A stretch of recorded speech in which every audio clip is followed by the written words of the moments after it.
Hey everybody, P. Turner, executive producer and host of your Break It Down show with our introduction of David Wolf, our guest for the day. So David has been all kinds of things. He's been, he is an audio book producer. He is a podcaster, podcast producer, been in podcasting for a long, long time.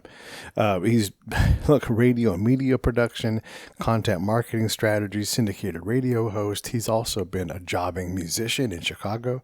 That actually led to him apprenticing of sorts under a very famous jingle writer, and then himself became a very well-known and successful jingle writer who's written jingles that you know. So he's been in the audio world, the music world, the recording world for decades. His company's called Audivita. And if you go to audivita.com, you can see what they do. So if you have a book and you'd like to get it published on audio format, go there. Podcast production, those guys do that as well. I may even help these guys out with kind of what I do as well. We'll see what happens with that. Anyhow, we have this great conversation about recording, podcasting, jingles, and all these other things. You know how we do these things. We'll just keep this short. Listen to the show. You're going to like it. Super interesting guy, super nice guy, someone we're going to have back on. All right, a couple of things real quick. If there's any available, we might be out now, but the Save the Brave rifle raffle is about to wrap up. It could already be done. So take a look at blackstonearms.com and see if you can still buy a ticket. If you want to do it, it's a $100 donation. Hey, if not, Save the Brave. SaveTheBrave.org. Go to the donate tab and you'll be able to contribute $100 there. You don't have to necessarily get a rifle out of the deal. Okay, one other thing I want to say is really exciting stuff happening on the live side. It seems like we're just bringing more and more and more guests in all the time. If you're not watching on the live side, know that that's available. If you love listening on the podcast side, always love it. Always going to be here. This is what we do. This is our home. So just know that the live side is there. It's slightly different, same exact show, but slightly different vibe and everything since it's live. All right, enough about that. Here comes David Wolf. Lions Rock Productions.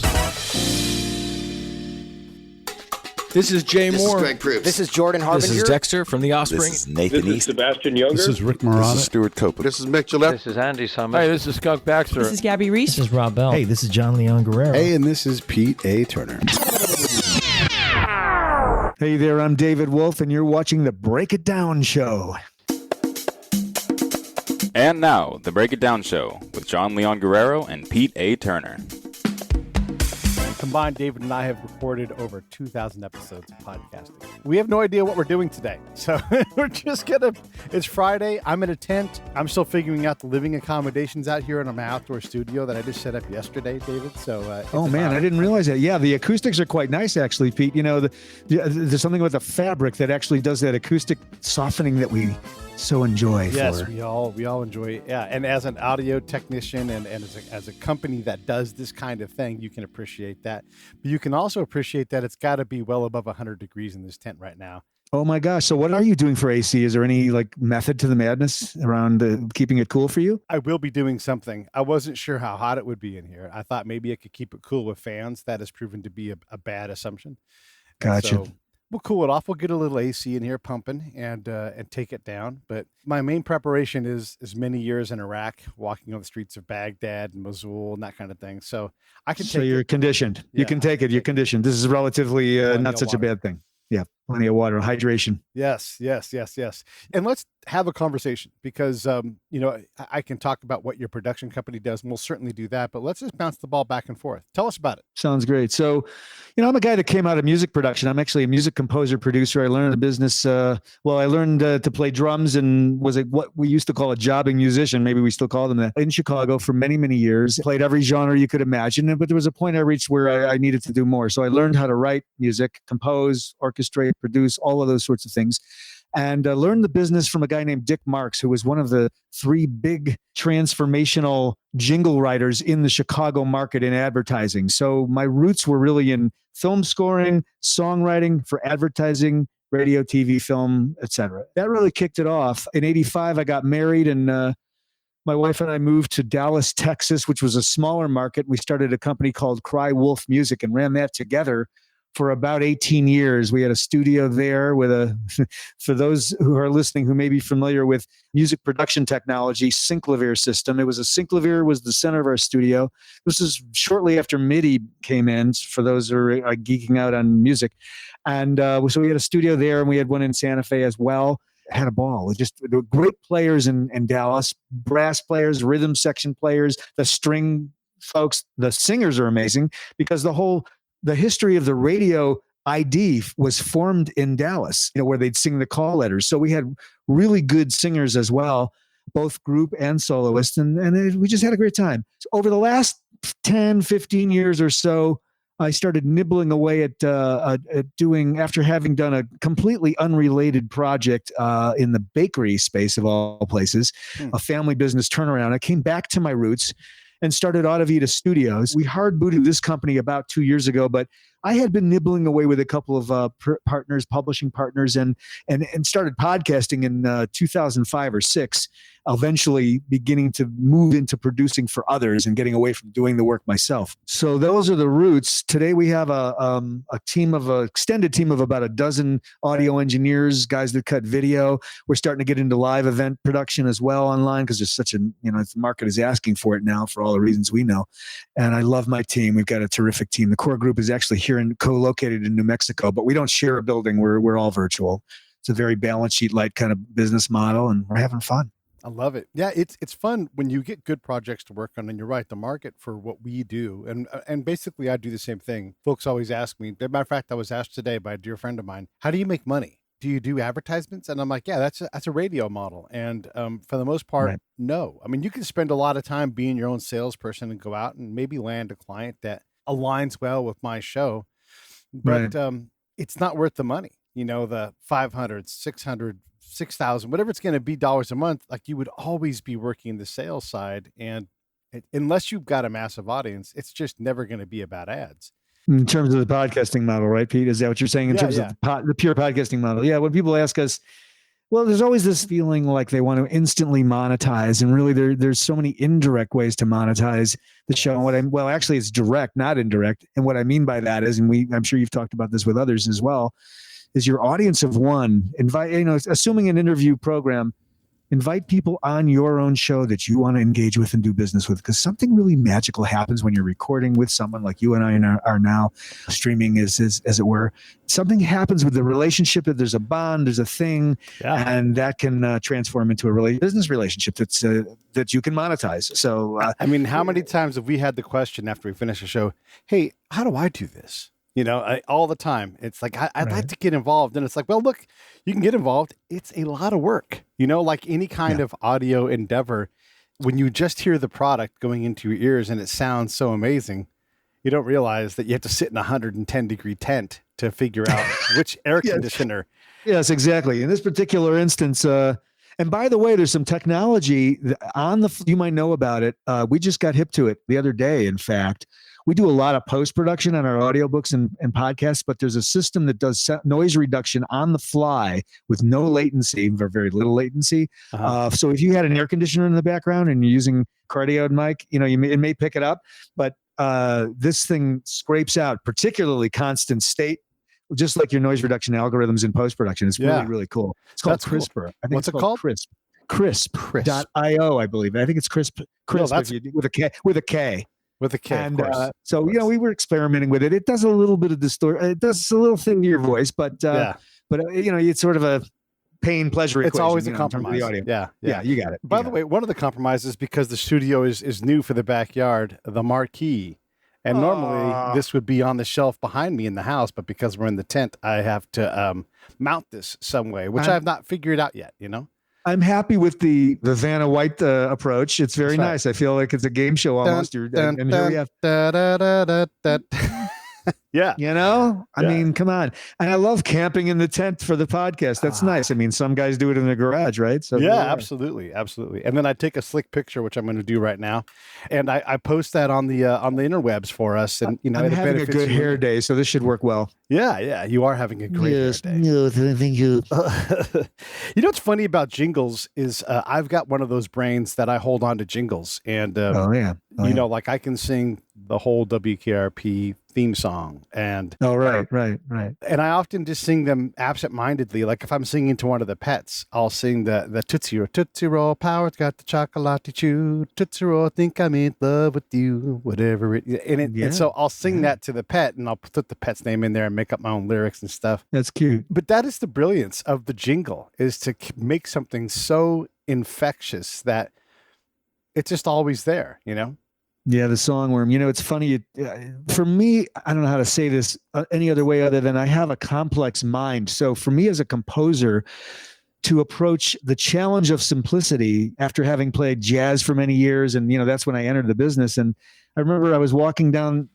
Dick was an amazing character. You know, he was involved with all the Marlboro cigarettes when they used to do those, the advertisements, the Snap, Crackle, Pop, Rice Krispies. He wrote all those, did all the Leo Burnett stuff for years. I Follow My Nose, the Fruit Loops stuff. You know, I don't know how old you are, but I grew up with a lot of this stuff. And yeah, you know, I'm about 60. So I remember all this stuff, a boomer. And so all those classic sort of a critter. Anyway, we're walking down Michigan Avenue in Chicago one day, and he was just telling me about, you know how you write jingles, David? You know, he's quite a bit taller than me. I'm a 20-year-old kid still learning the business. Just think of them as nursery rhymes. And this was like a, because, you know, you study how to complex harmony and theory and the academic side of writing music.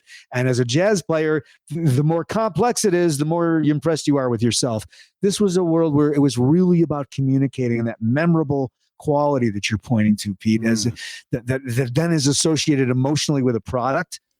Or sometimes not, but we hope it is. Yeah, it was a fascinating science. Years later, I was challenged. One of our big clients was, well, I hope you're sitting down, listeners, Barney the dinosaur. Oh, wow. Yes. And so the question that you're probably wondering is, did I write the I Love You song? And the answer is it's public domain. It's a re-lyric of This Old Man. So we'll just get that out there. But Barney, was a huge franchise and a very, very interesting period. We had about almost 10-year run with them. And I was doing songwriting for, you know, pre-kindergarten. So it was a flashback to my lessons in learning jingles. It's very simple melodically. Yeah. And then I would try to sneak in a cool chord change here and there and make it interesting for myself. So, well, and then also the instrument choice too, right? Like you can just yesterday, or not yesterday, 2 days ago, we had Donnie Most from Happy Days. He's Don Most now, but everybody knows him as Donnie. And he does crooning, very Sinatra-esque, and we were talking about that. And then I said there was a guy that was in Tommy Dorsey's orchestra, and he's worked, and he's still with us. His name is Sammy Nestico. And he's like, I know Sammy's work. I do too. And when I had him on the show, he brought this incredible thought up. It's like, I am older than the electric guitar. And so solos were done by other instruments, to include the trombone, which is in no way a solo instrument commercially anymore. I mean, no one does that. But in a jingle, you can do what you want. Right.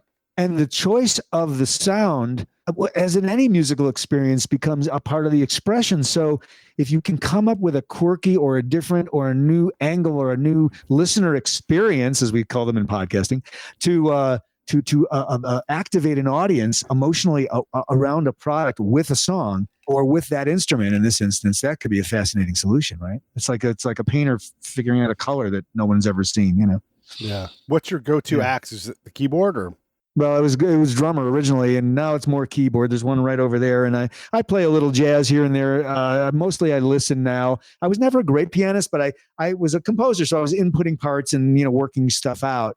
And that was my thing. So I've got some chops, but I'm not a great pianist. I played with them in usually small group settings as a drummer. I did a lot of small group jazz. We've had a lot of drummers on the show. The co-founder with the show, he's a drummer as well. And so we've always gravitated to it, because there's a lot to be said when you're doing something different than the rest of the band with a different point of view. You know, they're often up and, they have a different thing. And they're just so insightful. We had Pink's drummer, Mark Schulman, has been on the show and talked about how he's sort of the band's dad, you know, and and he just takes care of things spiritually. I mean, everybody knows to show up on time and all that stuff, but just like when you're on the road, you are a family and someone has to kind of be the boss. Yeah, there's a boss thing and there's a glue thing. And it literally in the rhythm section, which is what we call this bass drummer, maybe chord instrument relationship, those guys, maybe guitar or keys, there's a pocket and there's a groove and there's a sense of time going by, which I actually think, because you're laying it down and you're the foundation of things most of the time in most musical genres, at least in Western music, because you're that foundation, you may be the emotional glue and foundation as well. I think there's maybe an analogy there. I could be out of my mind. I think, no, I don't think you're out of your mind at all. I think it's 100% correct, because John always says this, you need to know where one is. And that bass, provides the foundation, around the one. Like that's like your framing. Yep. And the rest of the band can go crazy and have a good time. That's traditional. Yeah. Obviously, some bands do different things. I mean, Red Hot Chili Peppers. Yeah. There's if you're talking about free jazz, I mean, you're going to be into a different conversation about this. Right. But for most of our listeners, where is one, the groove, snapping on 2 and 4, these basic things are, and you do facilitate the ability of the singer to back phrase, right, or the trombone player, to use your instrumental example, to riff in a way that's not glued to the pocket. They're floating on top almost. And that's kind of what you're talking about there. I think that glue thing is what they were talking about when they said that. A lot of people talk about the pocket. I've always been curious. I think everybody has a different pocket. You all know it, you all hear it, but you describe it in different ways. So I'm desperate to know how you describe the pocket. So a lot about the pocket is the negative space for me as a drummer. And I'm a guy that had to learn how to pocket. Some guys they start and they're what I'll call a natural groove pocket drummer. I was a melodic guy. I was listening to Roy Haynes and Tony Williams and some of the jazz guys that were really liberating the drums. And it wasn't about, which is pocket, right? But it was about floating and elastic, and Bill Evans' trio, for those listening that may be familiar with that intimacy of the piano trio. So for me, pocket, but mentally time is still going by. It's just we're elastic with it. We're moving and shaking and we're around it. But with pop music or groove playing, it's very negative space oriented. I think it's where you're not playing is as or more important than where you actually lay that snare backbeat down, for example, or the kick drum doing its thing, leaving the syncopation of it. That kind of thing. So, but my pocket was never. Some drummers like to have this with the bass. They're pulling back and they're leaning back on the beat, and some drummers lean forward on the beat. And ideally, your relationship with the bass player is creating the composite of that interpretation of time, is creating what is the pocket. So maybe there's my definition there. I just made that up. Well, I like it, because people say he's got a deep pocket, and it's always just right. It's just weird to hear. And I'm like, when you ask, you get these different answers. When we had Mick Gillette on the show a while back before he passed, probably his last interview, and I said, "What's funk?" Like, I know it when I hear it, but like, what is it? Like it kind of sounds like a chain. If my neck starts bouncing, I'm like, oh, I'm listening to funk. Even if it's not funk, I know there's funk in it. And that's sort of my test. And he said the drums and the guitar or the bass lay down a groove, and they leave space, and it's 4/4 time, and it leaves space it's there, and then it gets jazzy. We're like, the trumpet can play on top of that. And, or whatever. And he described like these layers, and it was really fascinating to hear him describe what funk is, because again, when you hear it, everybody's like, he's funky, but why is that person funky as opposed do you need two people to be funky?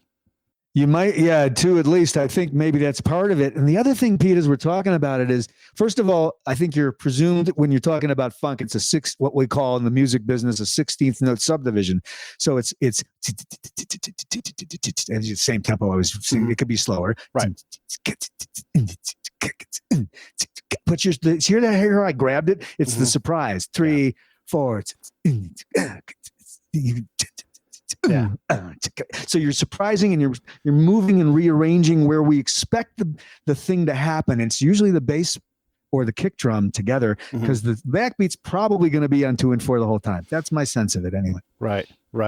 And so you really kind of can play with one a little bit and create that anticipation, which maybe makes your neck move to find it. Oh, where's that one? Yeah, man. Where's that one? You're like, we used to call it grabbing. Yeah, you go ahead and grab the end of, or the E of, grab one, however you'd say it, whatever beat it was.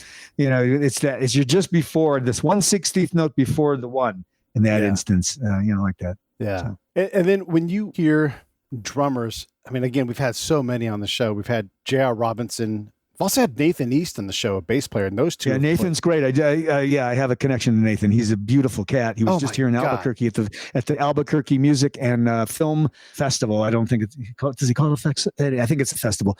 Anyway, he was a guest artist, came in and played and sat in with the band one night at the party, and he's a beautiful guy. Do you know Mike C? What's his name? Mike C. C-E-E. He's an Albuquerque/LA guy, and he does a lot of producing. I think I know his name. His name feels familiar to me, but I don't know that. It almost have to be because Albuquerque's too small. I'm sure if he walked in the room, you guys would be like, "I know you." You guys would know the same people. Yeah, we may. I wasn't real active in the live music scene here. I mean, when I got here, I was doing completely unrelated business, and now I've found my way back into the audio production and really the video thing too, as a business owner. But I'm less on the creative side of it. I never really had a playing out life here in Albuquerque. I've been more in studios or doing this production stuff. So, but I know a few guys in town. There's some good players in this town. Yeah, he does a lot of stuff at his computer as well because he's a producer. And anymore, all you really need is just send me your track, and then I'll do it all here at the house. There's a lot of that going on. Yeah. So, someone wants to get their book recorded, they can come to you guys. And is it Audivita? Or Audivita. Audivita. Audivita. Yeah. We're gonna do a little video campaign soon. I'm gonna sing Audivita da da da da da da da because people tend to trip over the name. So I guess I blew it. I created a name that people trip over. So we've got to have some fun with that. But it's Audivita. It's a good thing to have that question. And Audi is the sound of life. So it's it's Latin. So yeah. My son helped me name it. Yeah, no, it's a good name. It's just anytime you put words together, like the company you described earlier that cleans up the background noise, K's and C's and S's can all be different things, and you could trip. Yeah, it's what I call trip over the name, and it's just a hazard of being creative, I guess, with it. But yeah, people can. We're in that business. It's about half of our business is podcast production, and the other half is working with authors, speakers, thought leaders, publishers. We work with like small, mid-sized publishers and author services companies to produce audiobooks. Two basic ways we do that. One is we remotely record the author reading their own, and that's usually in the case, as you would guess, of nonfiction, where it's a business book, it's a self-help book, it's that sort of thing. Yeah. For the novels, we tend to go out. We have a talent casting team, so we go out and cast talent actors to do those. That's great. So kind of a bifurcated model, one or the other. Usually, I think we have a lot of authors on the show, and anymore, like your book almost has to be on audio now. Like it's basically a requirement. Not for everybody, but Audible is exploding. More and more people are listening to books when they walk and do things. So, what does someone who's self-publishing and high-end self-publishing, if you're not gonna sell 2,000 books, you probably don't need to have an audiobook. But what does it cost to? And I'm not asking you for a quote, but just ballpark. Our pricing when we include the recording, the remote recording of an author, let's say, which is where a lot of our business is, we use end-to-end recording system called Squadcast to do those sessions, and we make sure they have a good mic, and you're asking them we set them up in a room and in an environment that's appropriate. But you asked about cost. So the range is between 8 cents and 12 cents a word. The way we work is we price by the word. So we provide the author with a fixed cost, so if there's no mission creep or budget creep, and then we schedule a series of 90-minute sessions, and everything's written, so it's all driven by word count. So we'll take the word count and usually discount it a little bit. We'll divide by about 9,000, and we come up with a running time, and so that's the formula for us. But it's word count driven as opposed to hours in the studio driven, in terms of the economics, which is really the heart of your question. Yeah, because I mean it's hard to sit down and write your history. You're a PhD, but you don't sell a lot of books, but you want to write these things, and you want to get them heard as well as read. You want to get them consumed, but yeah, who's got $25,000 to hope that some people listen to the book? It's that over the hill challenge. Like if you've over the hill, you don't care. You're like, that money will pay for itself. Who cares? But if you're getting up the hill, that's the rub. Well, it is. And, I've told authors that they're better off not even doing the audiobook. We don't want their last few pennies of the budget. They should be out promoting the print or the ebook version. But you mentioned in the audiobook market over the last 5 years, say about 15, has been 2015 has been exploding like 25 or more % year over year. It's outstripping the ebook growth if you look at some of the data. And which is really kind of fascinating. But I think it's also what's driving the podcast market, because people have a perceived scarcity of time. They want to multitask. They don't want to be glued to a screen. They'll consume an audio podcast, or they'll consume a long form while they're on a trip or a road or a commute or whatever. So a lot of this is back to audio content consumption. A lot of the authors, when they first call me, they say, "Oh, my fans, everybody wants me to do audio. They want me to be the voice." And so we tell them, "Look, we're not here to make you sound like a voiceover actor. We could certainly hire someone else to do that. But if you're what I like to call your voice brand, you're the voice of your brand. You are the connectivity to market. It's a great case, if you can deal with the economics, as a content marketing strategy for us to capture you performing it, and we'll make you sound as good as you can sound in the moment, which is our job." And from there, it connects you to market. But I want to say something about the economics, because we've been talking a little bit about ROI here. Books alone, unless you're a novelist and it's the end product, for a business book or a self-help book, it's part of a larger strategy. The book alone you should not be staring at the transactional value in terms of your ROI. You're out there the book is a promotional component of a much larger business strategy. And I think that's true in many cases of podcasting as well. A lot of our podcasters have a back-end business model, and the podcast is part of their strategy to promote it. So drive business. Yeah. Well, someone asked me what my market was, and I said, someone that understands that a podcast is, a brand or a person or a company that understands that a podcast is a marketing tool primarily. If you can turn it into a profit center, great. I've had a number of, because I live here in Southern California, I've had a number of celebrities say, "I want to turn it on. I want to start making money." And I said, maybe you can do that. Maybe. But there's no guarantee. Right. Just because you're famous in that world doesn't mean it's going to translate. And oftentimes it does. But I have to, as a consultant, I have to say, this is a risk. Like, you're honestly better off taking another gig. Just go act another time, or do another project in the world where you already have access to money. That's fascinating. There is a grass is greener. We're all humans, whether you're a celebrity or you're not a celebrity. There's this sense that, I could leverage my celebrity into this other medium. Right. And it might or might not translate. I love the way you said that. And what a beautiful thing. You're cautioning them so they don't waste a lot of time and energy trying to make something happen. It's a crowded marketplace, It's very crowded. And then, no question, Pete. If you're delivering on your celebrity, the person who's, selling suits, they are expecting your celebrity to deliver, and they're expecting suits to fly out the door. And maybe you will do that. Decent chance. Maybe. Better than me. Understand that to do that, you're going to have to spend this upfront money no matter what. Because now you have to start at even higher level, more professional, and. Well, the bar is a little bit higher, but the funny thing about formats and the way we're recording, and now there's this new live integration that's starting to happen. We're starting to package a lot of like what we're doing here live and then redistribution, which I'm sure is what you're doing, where you're going out to all the channels, the iTunes and Spotify and Stitcher and all the rest. Yeah. But they're starting as a live event. We're seeing a trend into that.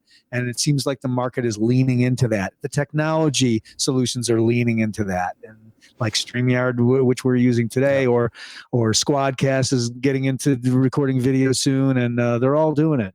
So it's fascinating to see that shift, and we're all TV producers now. I am literally trying to figure out, because one of the things that I was doing before COVID is I would just go to someone's house. So here's this Hollywood person, super famous, whether they're a writer, director, whatever it is.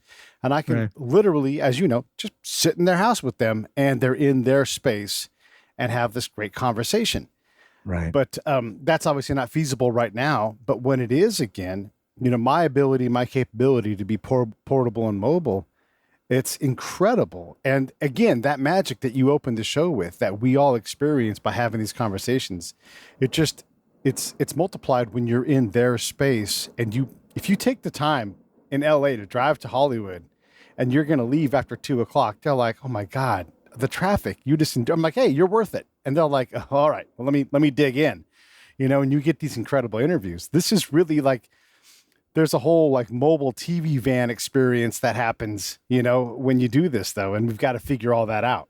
Yeah, our company is so remotely engaged. That's how we do everything we do. But there was an earlier period of time when I first got into it where I was doing a lot of traveling. Even on the audiobook side of the business, I was literally packing up a small rig of gear and going out and recording authors in their own space before it was feasible to get high quality end-to-end recording done the way we're doing this now. So it's so fascinating. And I think you're right. It's funny, it's sort of counterintuitive. If you're willing to commute and spend the time in traffic on the 405 to get to somebody's house to record them in their own space, there's an inherent value in the fact that you were willing to do that. I think that's what you're saying there, right? Exactly. I mean, it's an investment in the quality of the show. It's a challenge in the terms of the quality of the production, especially now that I'm going to add video in, because I either have to live switch my own show, which is possible, or I have to bring somebody else with me, which is often happens, and it could be a co-host situation, which I usually do. But yeah, these are the groundbreaking things that are happening right now.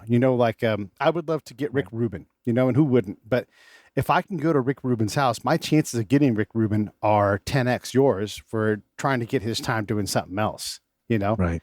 If he's like, hey, 10 o'clock tonight, that's when I've got an hour for you. Guess what I'm going to do? I'm going to get my car. I'm going to drive up the 405 and I need to set up in 5 minutes, or less. Yep. Yeah, it's a quick setup. Mm-hmm. Kind of you're transparent. You're just kind of crawling into his zone, his space, his ecosystem, and not being intrusive about it. Because that's how you're going to get that authentic interview. The more comfortable they can be, the better the experience will be. And how their experience is as important as the product, I guess, maybe, or it's all interactive. I guess it's all integrated. Another thing I've discovered from doing these mobile interviews is that when you get there, you put them into host mode. So you show up and they're like, hey, what can I get you? You know what? I baked some cookies the other day. Would you like some of my cookies? That's cool. And so you probably don't know this about me. I was a spy. And if you offer me food, it's game over. Like, I've done this dance a lot of times. And so I'm like, oh, of course. I'd love to have your cookie. And then I've got them. I've got them right where I want them. And I'm not doing anything nefarious or anything. But I know that vibe. I've done it with people all over the world. And they're already ensnared into what I do. And that's one of the beautiful things by getting someone in their space is that they go into host mode. They're desperate to give you a drink. You're supposed to say yes. If they offer you the cookies, you take them. It's so there's the protocol thing you're talking about. Yeah, that's fascinating. Yeah. Yeah. What have you learned from podcasting? I mean, you've done it all. You've been on the music side. You've done everything. Interesting question. So, when I set out to be in the music business, I was very much a behind the scenes composer producer. And my interest was in writing the music, the craft of film scoring. I was always on the other side of the glass producing others. So as I wound that business down and was coming out of a difficult period with this other business, this family turnaround I did, coming back to the things I know how to do, which we all have chapters in our life, right? So I came back to audio and it was almost like I didn't quite know why, but I felt like I had to open up a mic and create this little series called Small Biz America. And what the heart of it is I had a really rough time with this little small business turning it around. And I recognized the plight of the entrepreneur and the small business owner. And I was around people like Michael Gerber and the people that understand the plight of the entrepreneur and how difficult it is to make small business work. And I thought, let me create a series, do something creatively and from a content perspective. And this is 2005, where I can celebrate the hard work that entrepreneurs and small business owners do. So I created this thing called Small Biz America, and I wrote a little jingle for it, of course. What it was a 90-second feature. So, and I was doing what you talked about earlier, in that I was traveling to small businesses in their locations with a Zoom recorder of the time, whatever model it was at the time. And it was actually this big Marantz I've got behind me over here. I'd open up the mic and I'd do an interview with these guys, and then I'd cut it down to this 90-minute timed, and then they'd sell in a veil in the middle, a spot in the middle. And I got a syndicator to pop me into about 75 markets. Wow. And I never really monetized it I didn't have the resources to get the sales engine going, but it was an A/B. It's how did Billy Bob, solve his bagel business, profit margins. Find out after this, and then they'd come back, and what I do is pull quotes, and I'd end up with this music playing under it, and so it was this business sort of problem solution kind of format, and that's what led me into it. But my use of my voice, even still, I don't have natural voiceover capacity. I think I'm an imposter. So I get along and I can do it okay. I've done a lot of interviews, but it took me a while to figure out how to use a microphone and how to use my voice and how to get comfortable. So what I learned is the art of the interview. How do you do this? How do you pull it out? I listen to good people. Like, I like Tom Keene on Bloomberg. So I sort of thought of him, and, I sort of imagined myself in being an imposter and trying to infuse my own voice with something about the way they do a follow-up question, and I got into the art of it, and I really enjoyed that rhythm of that, and trying to pull valuable tips out of these entrepreneurs and sometimes famous entrepreneurs that had accomplished great things in business. Yeah, these are the things that you do pick up along the way that truly, like one of the things, sure, I can show you how to start a podcast, but there's thousands of people trying to sell you that. I'm probably higher in because I'm like, hey, don't forget this, don't forget this, don't forget this. Yeah. Should you even do this? Because the biggest thing I can help you with is, look, don't bother if this sounds too hard. Because like if naming it is hard, we got a problem. Because naming is simple. Name, go forward, keep going, But one of the biggest things I teach people is how do you host, and I don't mind talking about this on the show because it's easy to say, but it's so hard to do. There are three things that you have to keep track of as a host, right? What does the show need? What does the guest need? And what does the audience need? And if you're not constantly clocking that in your head, and keeping your voice in the right part of your neck so you're not down here, but you're also not up, but like all of those, like, and how far am I from the mic? All these things you have to monitor live in real time. Oh, and think of that great question. And then when I talk about great questions, it's not, I like to do a lot of setup questions because I just think that they're interesting conversation starters, but I like what Dan Rather does. He's got Kenny Rogers, probably the last interview with Kenny Rogers. Got Kenny Rogers there in front of him. He's Dan Rather. He's a master. And they're deep into the interview. And they're talking about, Kenny's last two kids that he had. And they're young. And he's just like, God, I love these kids. They're just teaching me so much about life as an old man with these young kids. It's just wonderful. And it's just like the best thing. And I can't get enough of them. Big breath. Dan sits back and goes, regrets. One word. Oh, yes, he does do that. And absolutely. Kenny is fearless. Kenny is fearless. Kenny goes, I shouldn't have had those last two kids. I'm too old of a man to do it. Yes, mouth open like that. He's like, my mouth just hit the floor, folks, for those of you who are audio only. That question that Dan, he had everything all set up. He knew he had a fearless guest. He didn't say anything other than regrets and just let it hang there. And Kenny jumped with him. And he said, and Kenny's answer is beautiful. He's like, I love my kids. Of course I love my kids, but I'm too old. They're not going to get to have me there to guide them as men. And I'm not going to get to see who they are. I shouldn't have done that. Wow. How insightful though, too. Just brave, fearless. And to your point, rather just a one word. It probably didn't even sound like a question. Well, maybe it did. Regrets? Yeah. I don't know how he delivered it. We were there, but regrets. Just like that. That's killer. Yeah. To learn from that. I also like to talk about Vin Scully. When Kirk Gibson hits that home run for the Dodgers in '88, it's a big moment in baseball history. I watch that game all the time. It's really a masterful game, but that setup, the last 5 minutes of baseball action, Vin talks a little bit, but once that home run happens, yeah, exactly. He sits back, and for a full 90 plus seconds on network TV, he doesn't say a damn thing. And then he just says that line, in a year when the impossible happens, now the improbable happens. And then he shuts up again for 45 more seconds. And just, if you can't use learn of space, right? And we were talking about music space, verbal space. I mean, let the game breathe. Let the audience, the ambience of the excitement of the crowd in the stadium happen. Yeah. Sometimes, and I'm not what you'd call a sports fan, and not particularly wasn't athletic per se, but we watch a lot of tennis, and there sometimes you sense sometimes you just like that quiet and let me watch the match. Unless you're going to add real value, and I'm not thinking about anybody in particular, but sometimes there's just a lot of talking and talking and talking and talking. And it's like, oh, please just leave some space. We know you're paid to talk, but, you know, kind of a thing. It's just my own little. Well, it's that describing the obvious thing. And you can certainly do that. There are people that do it and they do it well. And you're describing like, you know, the pitcher and the runner on first are playing a game of cat and mouse, you know, and they can continue to talk through it and it'll be good. Other people will say the pitcher and first baseman are having a tete-a-tete and then they shut up.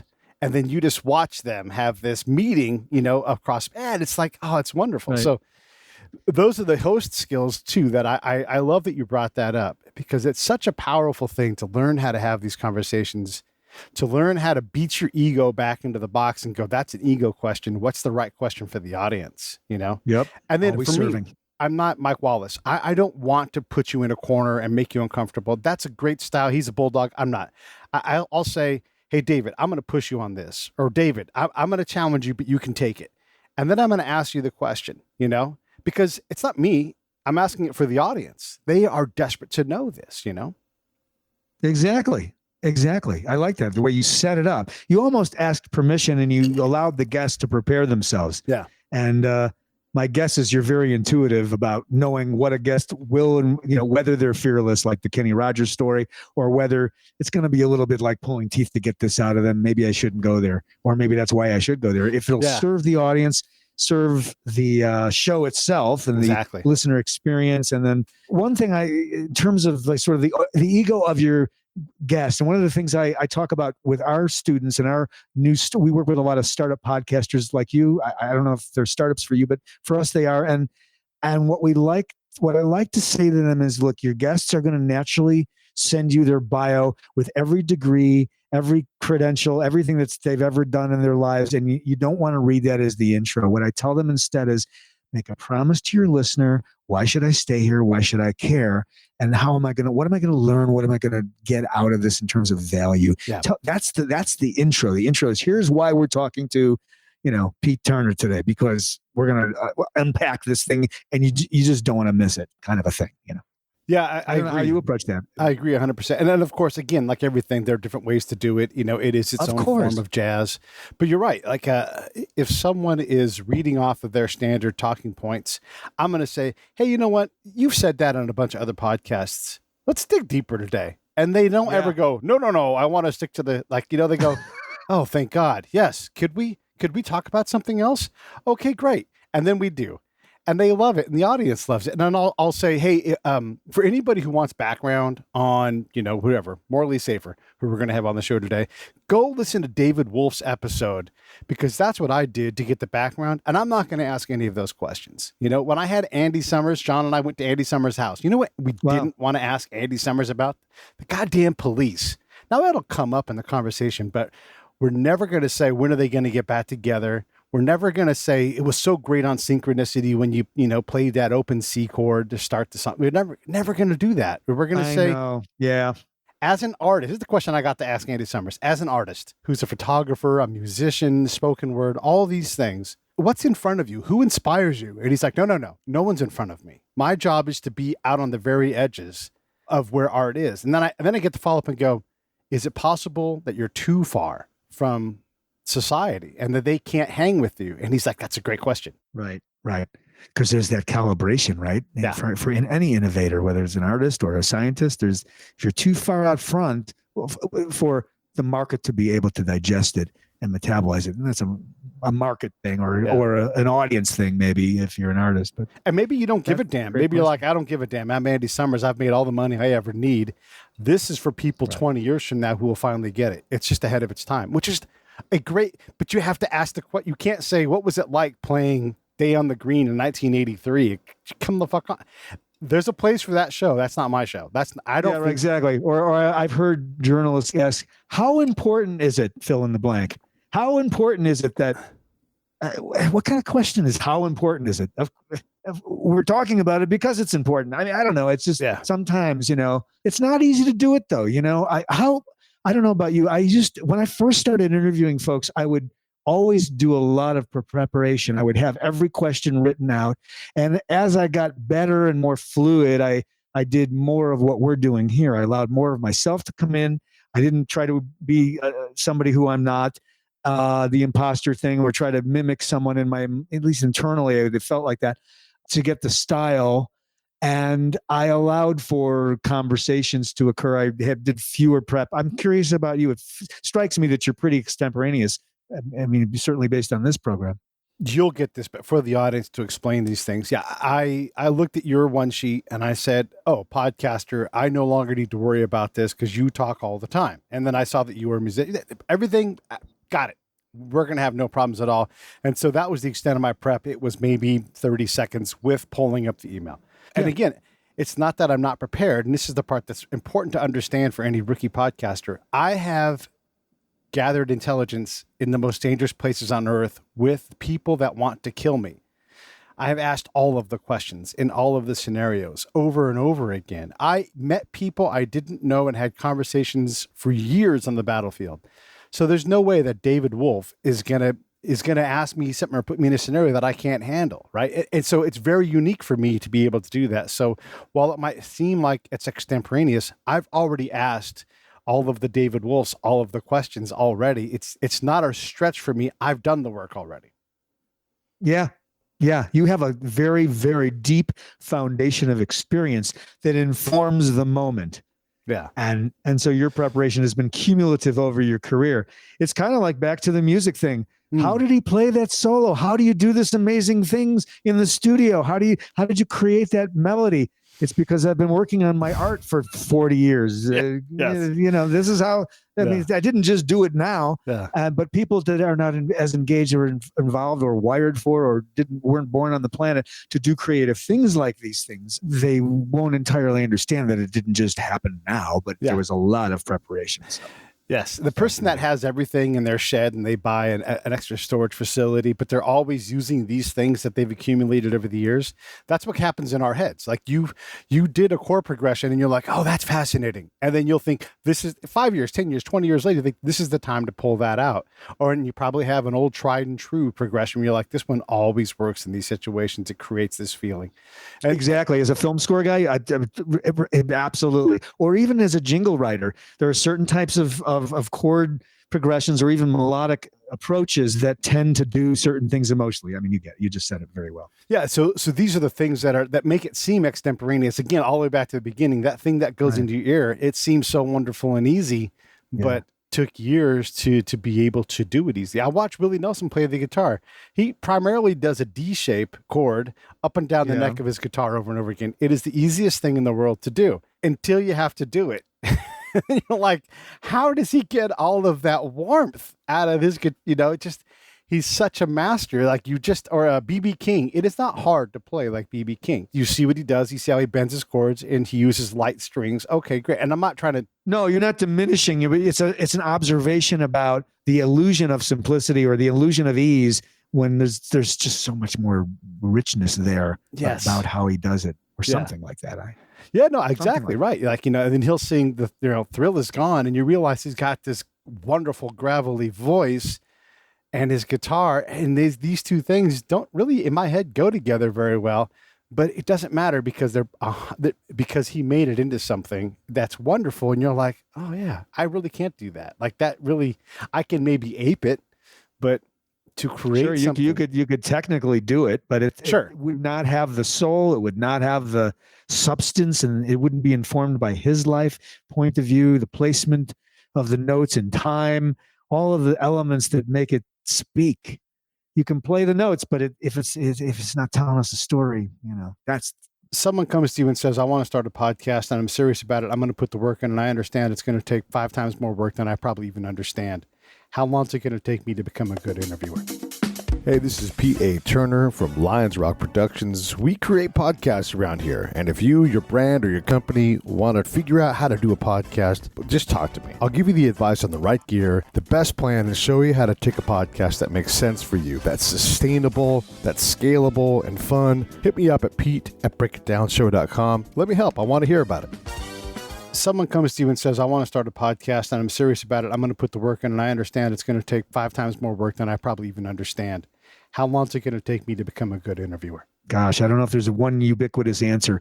We have about 30 shows in production right now. They're almost entirely interview. We have a couple of exceptions. We have one woman who's a mental health professional who specializes in narcissistic behavior disorder, of all things. She repurposes articles that she writes for Psych Central, and she's doing a solo gig. She warms it up a little bit with a little bit of in between, but for the most part, she's just reading the article, and she has good numbers. In terms of that kind of a podcast, she really does have some audience there. You asked me about how long does it take to become an interviewer? Well, it took me a couple of years to really start to feel like I was even doing anything good in terms of serving my audience. Some of our folks are just intuitive and they leg into it immediately. We have some management consultants in our roster. We have, and then we have other people that are, it's more of a struggle for them. Part of it is because their personality is, I'll say they're on the introverted side of the spectrum, and they're in their head, and they're not used to connecting through a microphone. This is a very intimate medium. I don't have to tell you, but for the audience, we think of radio and podcasting as it's one voice to one microphone to one ear, one at a time. It's not all you out there. And so there's almost like a stage fright that can set in for some interviewers, and it's hard to coach them out of it. What it involves for us is working with them in real time. It can't be like, listen to my last interview and give me a critique. I like to work in real time, just like a music coach would, and say, okay, you just did that, but I didn't feel like it connected to me as a human. I just felt like you were reading your question and it felt cold to me and unconnected, not only to your guest, but the audience isn't going to connect. So so we work with our hosts that are less naturally gifted at this understanding of how to connect to connect. I think in most cases I didn't exactly answer the time question, except to say that it's variable across the spectrum of hosts we work with. That's fair. Sometimes you've got different insights, but I agree. Like, you don't know, as long as you're recognizing these things, like when the interview hits a different gear. One of the things I encourage hosts to is develop your ear as a producer as well as a host. So again, paying attention to many things. And as I'm producing this show, right, a thing that I learned as a spy was when someone's talking to you, they're giving you the top of mind information, and it might all be true-ish, right? It doesn't mean they're lying, but that's what they're going to give you. You have to listen for things, not to things. And so I listen for the moment when I say, stop, go back in time, or stop right there. Tell me more about that. And so then we dive down in. And then if there's continues to be something there, it's like exploring for oil, or I call it mining for gold. If there's something there, you go, okay, now describe that. What did that feel like?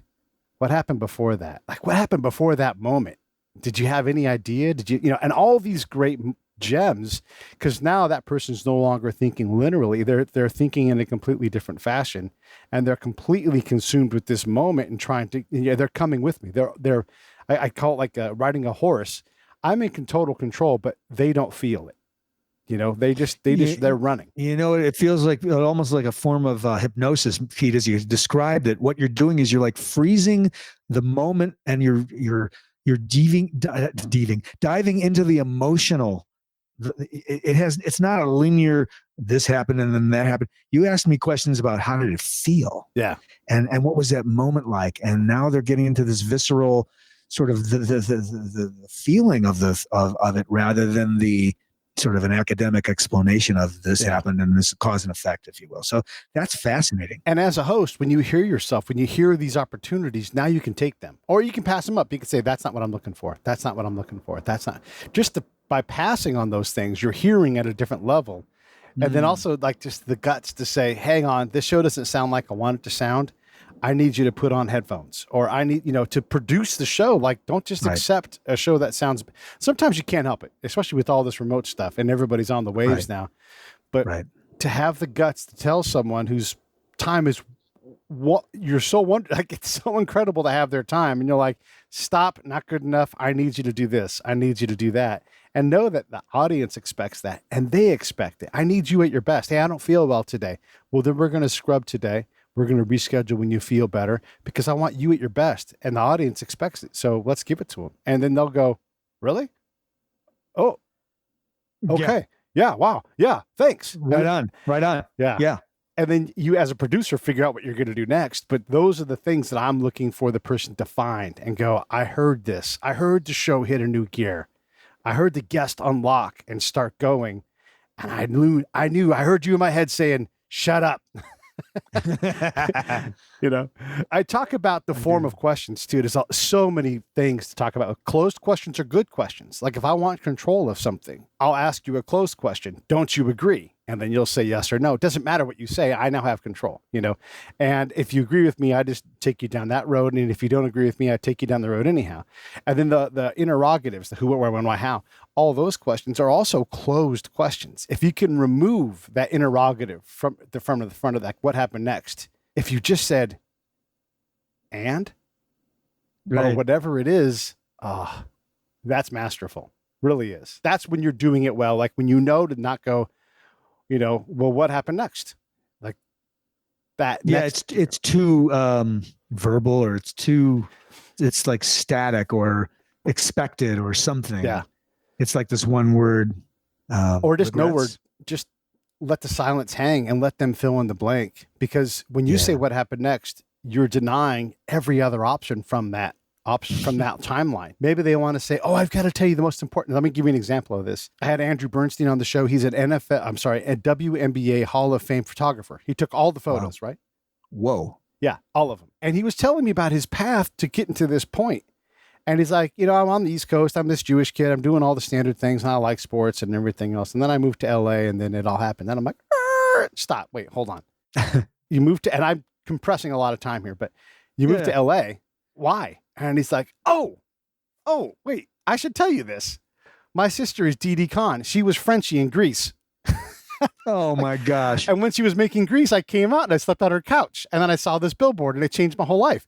When he tells that story, he doesn't have to tell you the Didi Khan part. He doesn't have to, because, it's not about her, but for the audience, what a gem, That's beautiful. Yeah. Oh, man. And you put on the brakes. Stop. Wait a minute. Tell me about that decision. Yeah. How did this happen? Yeah. Yeah. What kind of examples like that do you have? Like those magical moments when someone gives you something unexpected and you're like, that was me. I created that moment. You mean as a guest? As a host, like when you've got someone on. Yeah. Have I had those? So, I haven't been podcasting actively as a host for a while here. So this is a test of my memory, which is, fades with age, right? Have I had, I don't know. I know we're pressed for time, so it's tough for me, Pete. A moment that I had that really unlocked some kind of, I think it's about an emotional unlocking of a guest.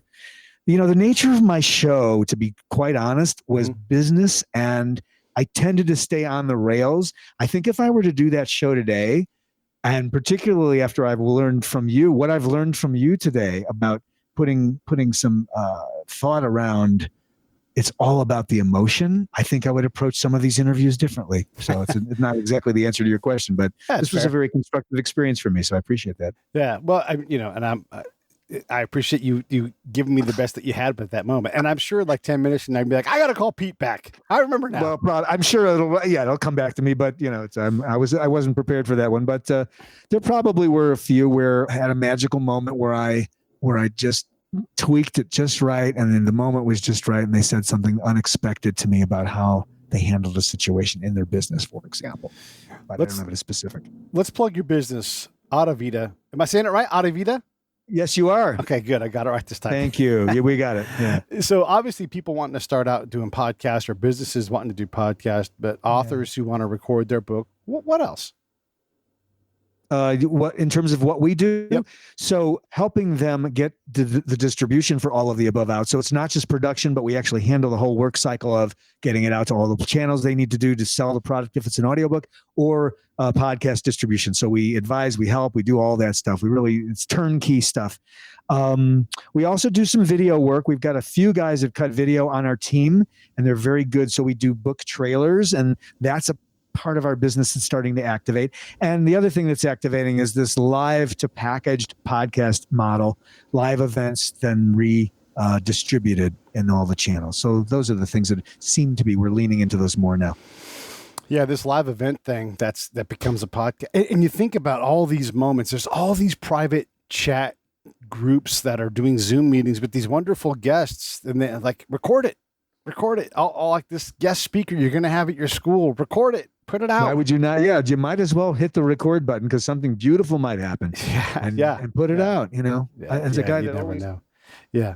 this is me at 5, fascinated with the microphone. See, look at that. It goes all the way back your whole life. I love it. Yeah. So that's, I keep that around to just remind me the moment of fascination. Yes, I love it. The moment of PA fascination mic. to capture that. Hey, time for one more question. I'm going to let you ask me anything you want. Oh my gosh! As a helicopter flies I would love overhead. to ask you about your career as a spy, but it's probably not the question that I should be asking. Oh my gosh! Do you play? You sound like you're a musician. The way we talked about music. You sound like you really got an inside understanding of that. Yeah, I would say I'm not an audiophile like in the traditional sense. I'm not going to play a bunch of records and that kind of thing. But I am an audiophile in that I love music. And I have some capacity to play the guitar. You know, I can play, you know, if you show me the chord, I may not know the name, but I'm like, is that a seventh? You know, like I know stuff like that. So yeah, you can hear it. Yeah, I can hear it. And like if you said, you know, play, you know, B minor with the seventh, I can do that. Maybe not up and down the entire neck, but yeah, I can follow along and I can play. What I try to do is I try to play good enough that I can sing a song, you know, and play along with it. And keep it simple. So like I'll play like Poncho and Lefty, you know, and then I just play slow, like, you know, living on the road, my friends, like that. Just 3 chords. I'm trying to, you know, free and clean, you know, just 3 chords per line, maybe 2 chords, and then just sing simply. That's what I can do. And then I play harmonica pretty good too. If I practice, I can play what other people play. I'm not really great at soloing, and no one's asking me to. So I wouldn't say I'm a musician. I'm a person that has some musical capability. But yeah, I get it. But I also know a lot about music, a lot of music, because I'm fascinated by it. I can talk intelligently about Bach. I can talk intelligently about Prince and a lot of stuff in between and why they matter and everything else. So I've spent a lot of time learning about it. My dad had a degree in music. And so there was a lot of music in the house. It was church music, but still it was music. And that means you learned about Bach and you learned about Mozart and you learned about all these guys who were Kapellmeisters. So yeah, the musical part of my soul is it's pretty profound. There's a lot in there. Yeah, I could feel that as we were talking about it. You just seemed to kind of understand the inside life as we were talking about funk and grooves and the pocket, and those are things that only people that are musical can understand, like you. So yeah, well, and they're great questions for musicians. You're describing the pocket. A question I ask every drummer that if I get the chance to do it, and if you've got a minute, I'm going to ask you. I'm always curious. I'm a big U2 fan. I just am crazy about him.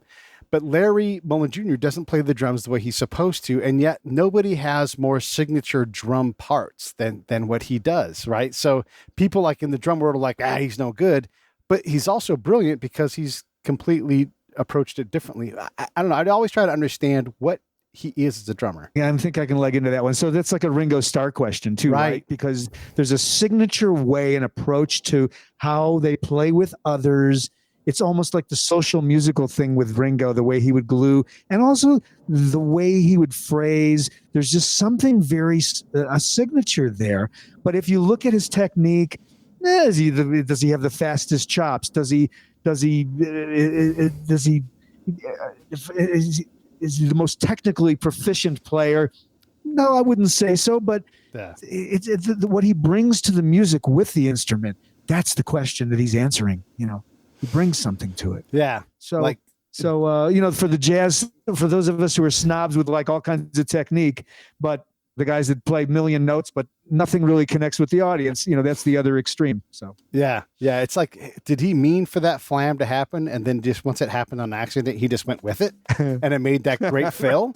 Like those kind of things where you're just like, is that genius or is it, freedom of expression and it got him there because he didn't know the rules or whatever it was. So anyhow. And allowed it to happen without censoring himself or feeling self-conscious. And maybe that's the foundation, that's where the heart came in. And that's why it's connecting. Well, you can't argue with it. It activates us as listeners. It's funny. Yeah. Hey, well, listen, I appreciate you coming on. We had an hour and done a little bit plus, and I appreciate that too. And it's Friday. And it's so hot in this tent. Great to be with you. Great fun.